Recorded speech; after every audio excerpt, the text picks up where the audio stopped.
এখন যেভাবে আছে সেভাবেই কেউ বের হতে পারতেছে না। এমন বৃষ্টি হচ্ছে মহেশখালীতে, কেউ কোথাও যাওয়ার মতো কোনো জায়গা নেই, যে যেভাবে আছে সেইভাবেই অবস্থান করতেছে।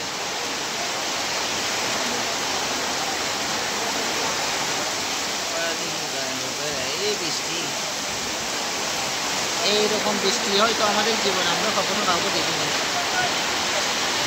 প্রচুর কষ্ট হচ্ছে এই রোডে চলাফেরার জন্য। এই রোডের কন্ট্রাক্টর যারা আছে তাদেরকে অতি দ্রুত এই রোডের কাজটা করার জন্য উদাত্ত আহ্বান জানাচ্ছি মহেশখালী দক্ষিণ আরগুড়া জনগণের পক্ষ থেকে।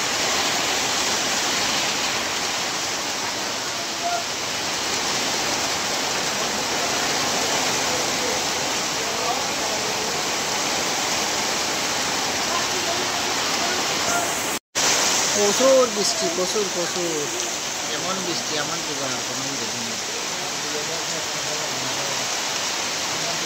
কারণ যেভাবে আছে সেভাবে অবস্থান করতেছে, এখানে সব গাড়ি বন্ধ, কেউ চলাচল করতে পারতেছে না। এইরকম বৃষ্টি আমার জীবনে আমি আর কোনোদিন দেখিনি। আয়ো তো।